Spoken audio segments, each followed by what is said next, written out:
Le Crétacé était une période absolument folle.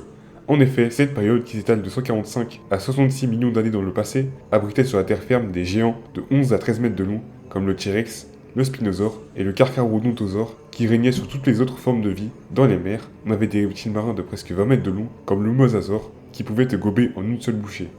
Mais même si tu survivais à ces créatures, tu ne seras sûrement pas safe, car tu te feras atomiser par une météorite de la taille de l'Everest il y a 66 millions d'années. Donc bienvenue au Crétacé, prends ton fusil et viens explorer avec moi ces terres inconnues. Car oui, la géographie du Crétacé est très différente de celle d'aujourd'hui. Enfin, du moins au début. En effet, le Crétacé inférieur, qui s'étale de 143 à 100 millions d'années dans le passé, l'Afrique, l'Inde, l'Antarctique et l'Amérique du Sud sont fusionnés en un seul continent, le Gondwana. Au nord, l'Europe, l'Amérique du Nord et l'Asie sont déjà séparés, menant à la formation de l'océan Atlantique et de l'océan Indien. Dans le Crétacé supérieur, qui s'étale de 100 à 66 millions d'années dans le passé, l'Amérique du Sud et l'Afrique sont séparées, l'Antarctique, l'Inde et l'Australie commencent à se détacher pendant cette partie de la période. L'Europe et l'Asie restent pareilles qu'au Crétacé inférieur, l'Amérique du Nord quant à elle est découpée en deux verticalement, les deux moitiés étant séparées par une gigantesque mer intérieure. Au niveau du climat, on observe un refroidissement global par rapport au Jurassique, avec une température moyenne de 18 degrés, avec des températures marines tropicales de 37 degrés, bien que dans certaines parties du monde, on aurait observé des glaciers. Au Crétacé, le taux d'oxygène dans l'air était beaucoup plus élevé qu'aujourd'hui, avec un taux de 30%. Ce taux d'oxygène est sûrement dû à la prolifération de la flore pendant cette période qui subit une révolution. En effet, au Crétacé, les plantes à fleurs apparaissent, des plantes qui, contrairement à leurs prédécesseurs, se servent d'autres êtres vivants, insectes, etc., pour leur pollinisation. Ces plantes vont façonner l'évolution de nombreux groupes animaux, dont les papillons et les hyménoptères, donc les guêpes, les fourmis et les abeilles. Des insectes qui vont dominer tous les arthropodes jusqu'à aujourd'hui grâce à leur mode de vie social. Du côté des autres plantes, les gymnospermes se diversifient, les conifères continuent à se développer, les bénédictales s'éteignent, et l'herbe apparaît à la toute fin de la période, une plante qui va changer à tout jamais la biosphère terrestre. Les animaux qui mangeaient ces plantes, les herbivores, continuent à évoluer. Les ornithischiens, le groupe des dinosaures à bassin d'oiseaux, atteint son apogée avec trois lignées principales, celles des ankylosaures, des cératopsiens et des ornithopodes. Le groupe des ankylosauridés était divisé en deux parties, le sous-groupe des nodosauridés et le groupe des ankylosauridés. Chez les nodosauridés, Mimopelta, dont j'ai parlé dans le dernier épisode, est toujours en vie au Crétacé. Rapidement, il va être rejoint par d'autres spécimens, en effet des spécimens comme Gastonia, un nodosaure qui a vécu il y a 125 millions d'années dans l'Utah, qui mesurait environ 5 mètres de long et qui, comme tous les animaux du genre, sa peau était protégée par de nombreux ostéodermes. Le genre phare de cette famille, Nodosaurus, un dinosaure qui vivait il y a environ 99 millions d'années, mesurait entre 4 et 6 mètres de long pour 3 tonnes et demie.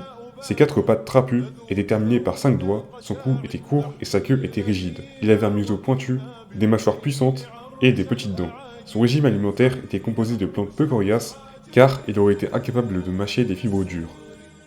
À la fin du Crétacé, il ne reste seulement que deux genres de nodosauridés, Struciosaurus et Denversaurus, qui vont être exterminés par la grosse météorite il y a 66 millions d'années.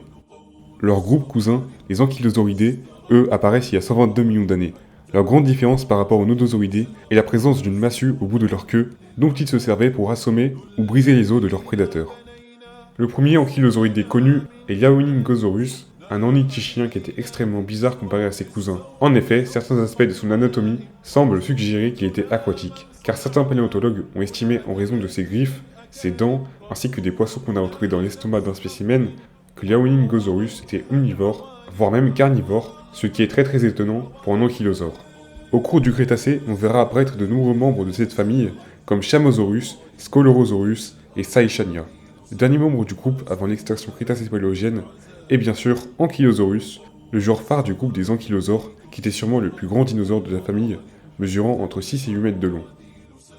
Rien que la massue au bout de sa queue mesurait 60 cm de long, ce qui était tout bonnement énorme. Il se nourrissait surtout de fougères et de plantes qu'on trouve au sol en général.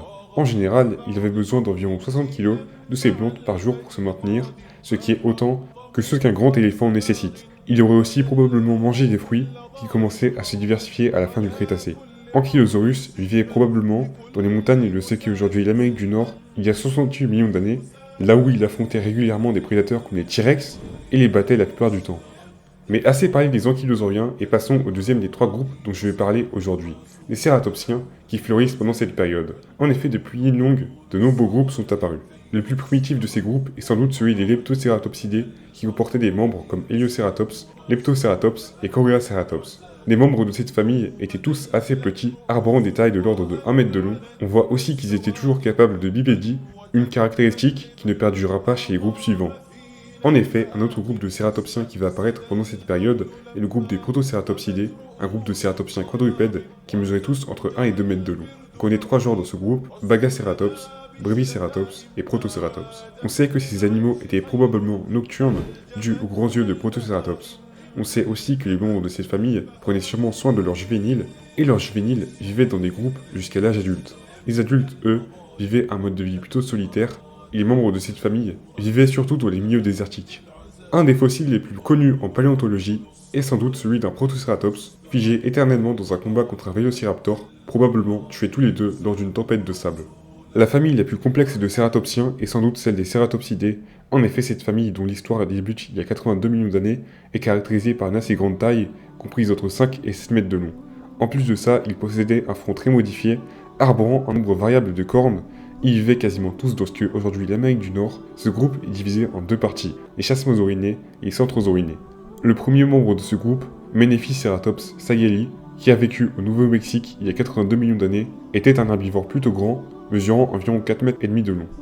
Il arborait deux petites cornes sur son crâne, dont il se servait probablement pour se défendre contre ses prédateurs tyrannosauridés. Sa crête était ronde, située à l'arrière de son crâne, et il faisait partie du groupe des centrosaurinés qui va ensuite donner plusieurs autres membres. En effet, on assistera à l'apparition de membres comme Diabloceratops il y a 80 millions d'années, Nasutoceratops il y a 76 millions d'années, et Pachyrhinosaurus, qui est un des derniers membres de ce groupe.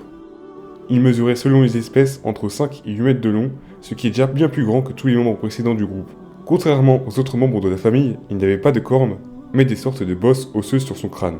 Pachyrhinosaurus se développait aussi très vite, un spécimen d'1 an, ayant déjà atteint 28% de son poids d'adulte, la maturité sexuelle étant atteinte au bout de 9 ans. Et il vivait dans des environnements humides comme des marais, des prairies inondables, etc. Mais la sous-famille cousine des centrosaurinés, celle des chasmosaurinés, elle, est beaucoup plus connue. En effet, elle abrite le cératopsien le plus connu de l'histoire, qui est bien sûr Triceratops. Mais avant de parler de lui, parlons du tout premier membre de ce groupe, Judiceratops tigris, qui vivait il y a 78 millions d'années. Il semble qu'il avait deux cornes sur son front, car on n'a aucune certitude sur l'apparence de cet animal, dû à l'état, totalement éclaté de ce fossile. Genre comment les paléontologues ont pu reconstituer un animal entier avec ces trucs-là, sérieux. Ensuite, après lui, on aura des spécimens avec des fossiles plus complets, comme Pentaceratops, Cosmoceratops et Vagaceratops, il y a 76 millions d'années. Une partie de ce groupe va ensuite se distinguer et former l'ensemble Triceratopsini. Dans cet ensemble, on trouve d'abord Torosaurus, il y a 68 millions d'années, un cératopsien qui vivait sur la partie ouest du continent nord-américain, l'Aramidia, et qui mesurait entre 7 et 9 mètres de long pour quelques tonnes. Il possédait 3 cornes, avec celle du milieu étant très petite comparée aux autres, avec une crête plus grande que la plupart des chasmosaurinés. Son cousin proche, Triceratops, lui, avait aussi 3 cornes, bien que celle du milieu était plus grande que chez Heterosaurus. Il mesurait environ 8 à 9 mètres de long, pour environ 6 à 10 tonnes, bien que Triceratops est souvent représenté comme un animal grégaire vivant dans des troupeaux, on n'a aucune preuve de cela. Il se nourrissait de plantes qui poussaient au sol comme des mousses, des fougères et des prêles. Il avait un nombre immense de dents, entre 432 et 800, avec lesquelles il broyait des plantes. Avec ses cornes, on sait que le Triceratops avait probablement l'avantage sur le T-Rex et les autres prédateurs sur lesquels il pouvait tomber grâce à ses cornes faites d'os. On connaît deux espèces de Triceratops, Triceratops horridus et Triceratops prosius. De nombreux paléontologues ont théorisé que Torosaurus était un Triceratops juvénile dû à la similarité entre les deux genres. Mais de toute façon, Triceratops et tous les cératopsiens s'éteindront il y a 66 millions d'années lors de la visite que la météorite a rendue aux dinosaures. Un des autres groupes d'herbivores qui s'est éteint à cause de cet événement est celui des iguanodontidés. En effet, après des animaux comme Comptosaurus, on assiste à l'apparition d'animaux comme Hippodraco, un iguanodontidé qui vivait il y a 139 millions d'années dans l'Utah. Il mesurait environ 4 mètres et demi de long pour une masse comprise entre 225 et 450 kg, et il était bipède. On assistera aussi à l'apparition d'Iguanocolossus et d'un des dinosaures les plus célèbres, l'Iguanodon, un dinosaure qui vivait en Europe entre 126 et 122 millions d'années dans le passé. Il mesurait une taille comprise entre 9 et 11 mètres de long pour environ 5 tonnes. L'iguanodon doit son nom aux circonstances dans lesquelles il a été découvert. En effet, ses dents ont été les premières parties de son corps découvertes, et elles ressemblaient énormément à des dents d'iguane. Maintenant, les paléontologues qui l'ont découvert à l'identifier comme un reptile similaire aux iguanes. d'où son nom, Iguanodon. Il était capable d'alterner entre une position bipède et quadrupède, et avait une sorte de pouce pointu, dont il se servait probablement pour poignarder ses prédateurs. On pense aussi que l'iguanodon vivait dans un groupe dû au fait qu'on a trouvé de nombreux fossiles d'iguanodon simultanément. Après l'iguanodon, on assistera à l'apparition d'un groupe parmi les iguanodontidae, celui des hadrosaures, le groupe d'herbivores le plus répandu pendant le Crétacé. Ce groupe commence avec l'apparition de Protohadros, le tout premier hadrosaure qui a vécu au Texas il y a environ 90 millions d'années. Le groupe se divise ensuite en deux parties, les saurolophinés et les lambélosaurinés. Les saurolophinés comportent des animaux très similaires aux iguanodons, comme Maiasaura, un hadrosaure qui a vécu entre 83 et 72 millions d'années dans le passé. Cet hadrosaure mesurait 9 mètres de long pour 2 tonnes. Il était aussi capable d'alterner entre une position bipède et quadrupède. Maiasaura est connu pour l'attention importante qu'il accordait à sa progéniture, comme le montrent les colonies de nidification qu'on a découvertes dans le Montana. Il vivait aussi en grands troupeaux qui pouvaient aller jusqu'à 10 000 individus, ce qui est juste immense. La sous-famille des saurolophinés comportait aussi d'autres membres, comme Edmontosaurus, un hadrosauridé qui vivait entre 73 et 66 millions d'années dans le passé, dans l'ouest de l'Amérique du Nord. Il mesurait environ 13 mètres de long pour 4 tonnes. Comme tous les hadrosauridés, il pouvait alterner entre une position bipède et quadrupède et avait un bec de canard. On sait que sa peau était constituée de petites écailles à peine visibles, semblables à celles du monstre de Gila. Le cerveau d'Edmontosaurus était assez petit, comme chez la majorité des ornithichiens. On pense qu'il se nourrissait de feuilles d'arbres, comme des conifères, et qu'il était capable de courir jusqu'à 62 km/h pour fuir des prédateurs comme le tyrannosaure par exemple. C'était un animal grégaire avec des troupeaux qui pouvaient aller jusqu'à 25 000 individus.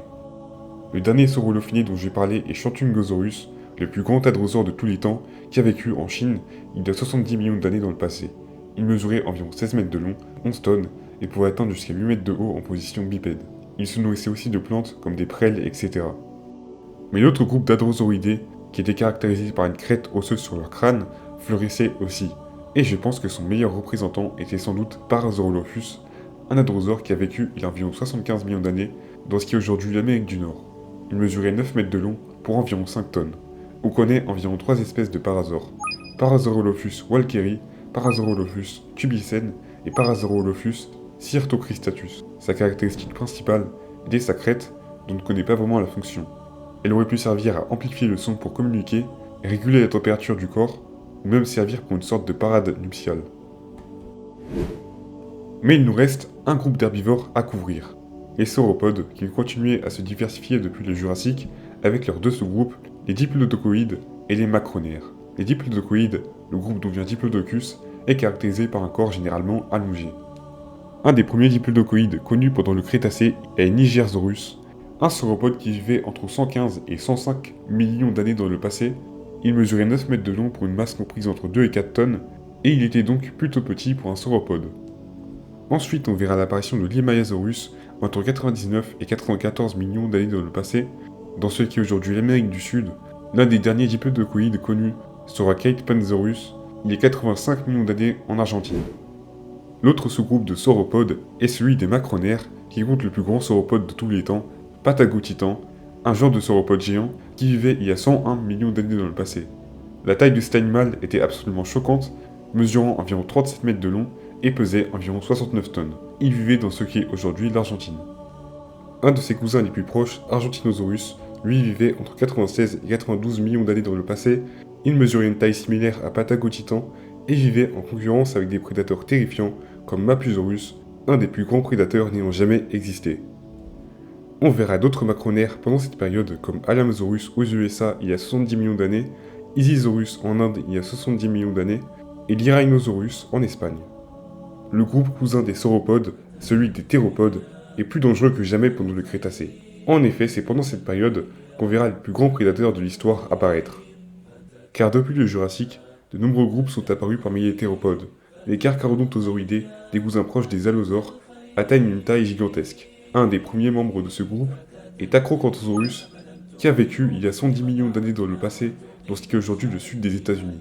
C'était un des plus grands prédateurs de l'histoire, mesurant entre 11 et 12 mètres de long. Une des caractéristiques la plus visible de ce dinosaure était sans doute ses très grandes épines neurales. Contrairement à la plupart des autres hétéropodes, Acrocanthosaurus avait une anatomie qui indique qu'il ne courait pas très vite, comparé à de nombreux allosauroïdes. Selon l'estimation la plus généreuse, Acrocanthosaurus atteignait sa taille maximale extrêmement rapidement, en l'espace de juste 12 ans. Le cerveau d'Acrocanthosaurus avait une structure plus similaire à celle d'un crocodile que d'un oiseau, donc il avait une structure cérébrale plutôt primitive pour un dinosaure.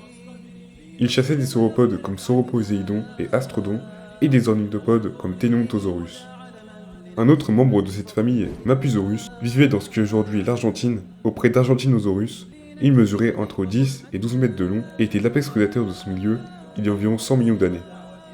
Mapusaurus avait un cousin extrêmement proche, Giganotosaurus, qui vivait dans la même région. Un apex prédateur qui vivait dans ce qui est aujourd'hui l'Argentine, entre 100 et 95 millions d'années dans le passé. Ce monstre absolu était un des plus grands carnivores jamais connus, avec des estimations allant de 12 à 14 mètres de long. Ce qui pourrait être encore plus grand que le T-Rex. Il se nourrissait d'animaux comme des ornithopodes et des sauropodes juvéniles. Giganotosaurus faisait partie du club des dinosaures qui utilisaient leur taille massive pour garder une température interne constante. En gros, c'est du sang chaud de Wish quoi. D'ailleurs, Giganotosaurus avait un frère jumeau en Afrique du Nord, Carcharodontosaurus, un carcharodontosauriné qui vivait dans ce qui est aujourd'hui l'Afrique du Nord entre 100 et 94 millions d'années dans le passé. Il pouvait atteindre une taille comprise entre 10 et 13 mètres de long pour une masse de 5 tonnes.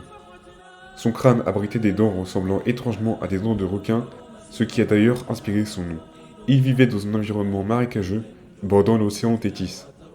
La distribution des espèces de la famille des Carcharodontosauridae est expliquée par le fait qu'autrefois, l'Amérique du Sud et l'Afrique étaient liées et formaient le continent du Gondwana, donc les ancêtres de Mapusaurus.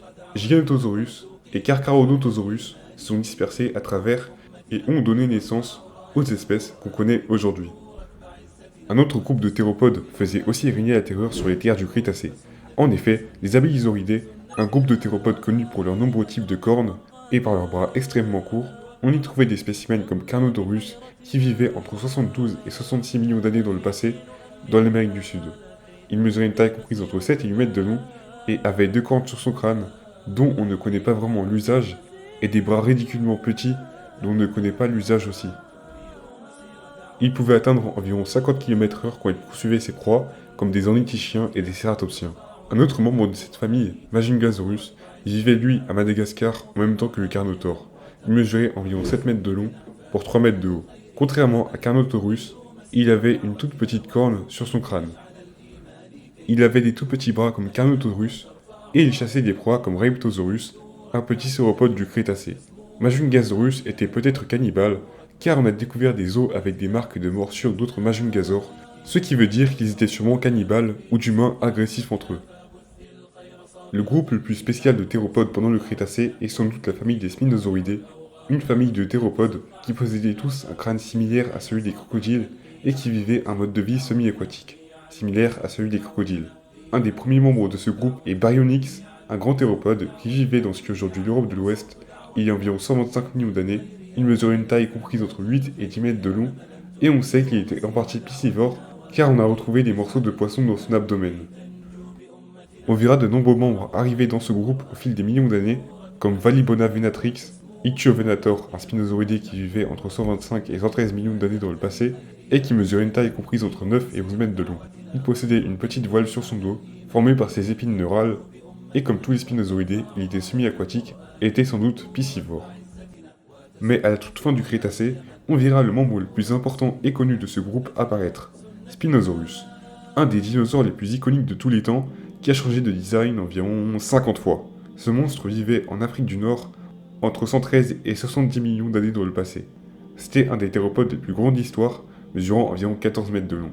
Il possédait une grande voile sur son dos, dont on ne connaît pas vraiment la fonction. Ça aurait pu servir à la parade nuptiale, ou à la régulation thermique, ou les deux en même temps. Grâce à son régime piscivore, il évitait d'entrer en concurrence avec d'autres géants comme Carcharodontosaurus et a pu développer sa taille immense. Les différentes interprétations de Spinosaurus ont énormément évolué au fil du temps comme je l'ai dit au début. La première interprétation montre une sorte de T-Rex avec une voile. Ensuite, il sera représenté comme une sorte de gros quadrupède. Au début du XXIe siècle, on verra un design très similaire au Baryonyx avec une grande voile dorsale, et maintenant on pense qu'il était capable d'alterner entre une position bipède et quadrupède.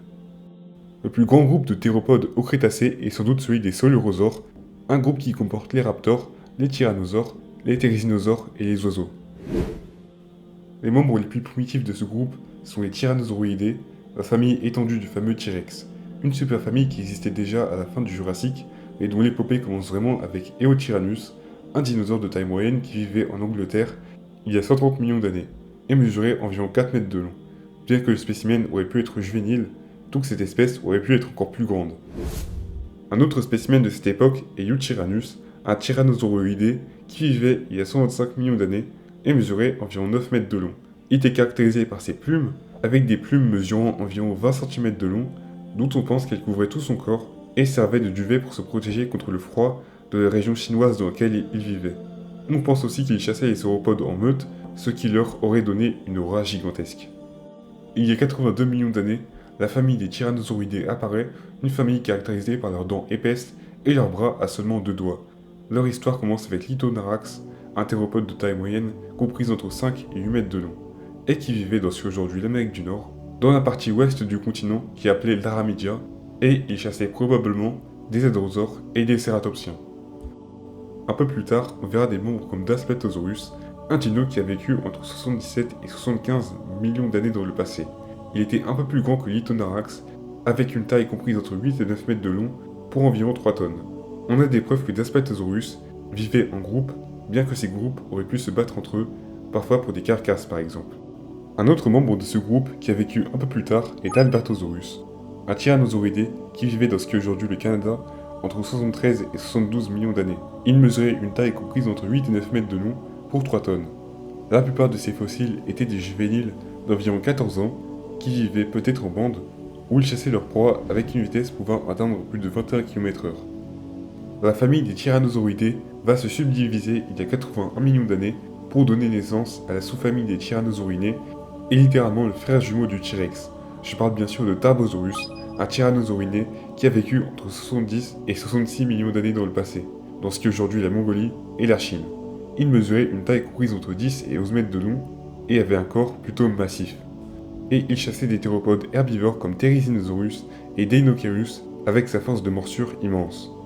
Bon, je sais que vous l'attendez depuis le début de la vidéo, maintenant on va parler du T-Rex, le prédateur terrestre le plus féroce de tous les temps, avec une taille comprise entre 12 et 14 mètres de long pour environ 9 tonnes. Ce monstre vivait sur l'île de l'Aramidia, en Amérique du Nord. Il était doté d'un crâne massif équilibré par une longue queue, avec une des forces de morsure les plus élevées de tous les animaux terrestres. Genre, il aurait facilement pu broyer une voiture. C'était l'apex prédateur absolu de son milieu, s'attaquant à des hadrosaures et même des jeunes sauropodes. Le cycle de croissance du T-Rex était assez rapide pour un animal de cette taille. Pendant les 14 premières années, les juvéniles ne dépassaient pas 2 tonnes. Ensuite, passé ce cap, ils gagneront 600 kg par an, jusqu'à atteindre l'âge de 18 ans, l'âge où la croissance ralentira, qui coïncide avec l'arrivée à la maturité sexuelle.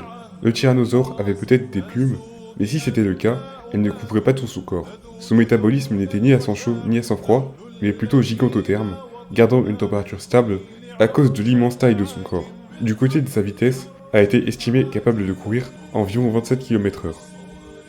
Il avait une vision excellente avec une acuité visuelle très fois supérieure à celle des hommes, avec un odorat comparable aux vautours modernes. Niveau intelligence, il avait un quotient d'encéphalisation, le rapport de la masse du corps sur celle du cerveau, équivalent à celle des chimpanzés. Le T-Rex est un des dinos les mieux conservés jamais découverts, avec de nombreux fossiles découverts, ce qui explique leur abondance dans les films, jeux vidéo, etc. D'ailleurs, fait assez surprenant, le T-Rex n'est plus la seule espèce de tyrannosaure existante aujourd'hui, car en début 2024, une nouvelle espèce a été décrite, Tyrannosaurus mcraensis, dont la différence avec le T-Rex est la forme de son crâne, dont la structure était plus légère. Bon, maintenant qu'on a fini de parler des tyrannosauridés, parlons du groupe des Maniraptoriens, un groupe de Solosauridés qui aborde de nombreux traits extrêmement similaires aux traits d'un oiseau, avec des corps très plumeux et des becs. Il comportait de nombreux groupes, comme les ornithomimosaures, les téricinosaures, les oviraptoridés, les dromaeosauridés, les trodons et les oiseaux. Les ornithomimosaures sont des théropodes de taille moyenne, ressemblant tous plus ou moins légèrement à une autruche. On sait qu'ils possédaient des plumes, comme les fossiles de Dromiceiomimus et d'Ornithomimus le montrent, et qu'ils avaient un bec similaire à celui des oiseaux. Ils étaient majoritairement herbivores, comme le montre la présence de gastrolites dans leur abdomen et le grand nombre de ces animaux par rapport à leurs prédateurs. Les membres les plus connus de ce groupe sont Gallimimus, Struthiomimus et Deinocheirus, qui mesuraient selon les genres entre 4 et 11 mètres. Les Therizinosauridae, quant à eux, sont un groupe de grands dinosaures herbivores plumeux avec de longs bras garnis de 3 paires de griffes tranchantes. Le genre phare de ce groupe était un maniraptorien qui vivait en Chine entre 70 et 66 millions d'années dans le passé, et qui mesurait 9 mètres de long pour 5 mètres de haut, dont les bras mesuraient 2 mètres de long, et leurs griffes tranchantes allaient jusqu'à 70 cm. Ce qui pouvait étriper n'importe quel tarbosaure peu prudent, je pense. Les oviraptoridés, eux, sont des dinosaures à plumes de taille moyenne, avec un crâne similaire à celui du casoar, doté d'un bec très court. Ils étaient aussi connus pour protéger leurs œufs, bien qu'on ait initialement pensé qu'ils les mangeaient, d'où le nom oviraptoridés qui veut dire voleur d'œufs.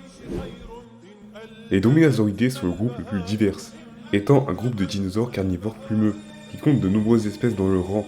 Velociraptor, l'espèce la connue de ce groupe, est un petit théropode qui a vécu dans l'Asie centrale entre 75 et 71 millions d'années dans le passé, mesurait une taille comprise entre 1,5 m et 2 mètres de haut pour une vingtaine de kilos. Une de ses caractéristiques est sa griffe recourbée en forme de faucille sur chaque patte arrière. Comme mentionné plus tôt dans la vidéo, le fossile de Velociraptor le plus connu est celui d'un individu figé à jamais dans une lutte brutale contre un Protoceratops. Le plus grand membre de ce groupe, l'Utahraptor, vivait aux États-Unis entre 139 et 134 millions d'années dans le passé. Il mesurait une taille comprise entre 6 et 7 mètres de long, et il possédait sûrement des plumes et avait la même griffe recourbée que le Velociraptor. C'était un animal à sang chaud, et on pense aussi qu'il vivait en meute. Le dromaeosauridé le plus étrange était sans doute Microraptor, la pire créature de l'histoire de Ark, un petit dromaeosauridé carnivore d'environ 1 mètre d'envergure qui vivait en Chine il y a environ 120 millions d'années. C'était un dino assez spécial qui était capable de voler ou planer, on ne sait pas en fait, et se nourrissait d'à peu près les mêmes choses que les oiseaux opportunistes d'aujourd'hui. Ce fossile a fait émerger une théorie sur l'origine des dromaeosauridés qui auraient en fait été des oiseaux primitifs incapables de voler, donc selon cette théorie, Microraptor était un oiseau. Le dernier groupe de dinosaures non aviens dont je vais parler est celui des trodontidés, des petits dinosaures carnivores, herbivores ou omnivores qui possédaient aussi les griffes recourbées des raptors, bien que chez eux elles étaient rétractiles. Les trodons avaient un quotient d'encéphalisation similaire à celui de beaucoup d'oiseaux modernes, indiquant peut-être une grande intelligence, ce qui a fait fantasmer certains paléontologues sur une race de trodons aussi intelligente que nous, dans un monde où les dinosaures n'ont jamais disparu.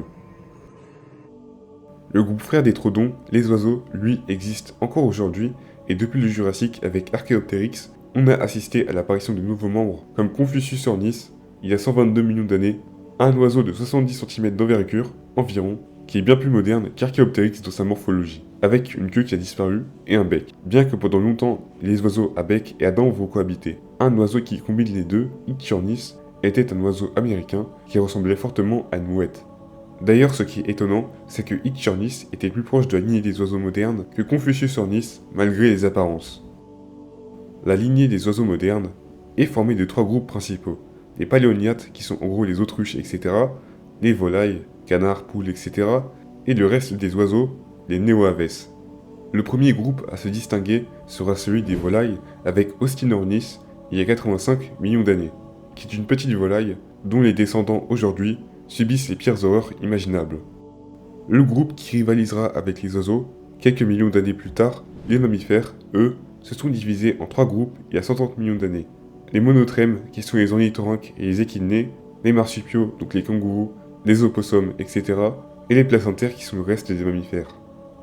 Les monotrèmes sont caractérisés par le fait que comme leurs ancêtres thérapsides, ils pondent toujours des œufs et non pas de mamelles, car ils suent le lait à travers leurs pores pour nourrir leur progéniture.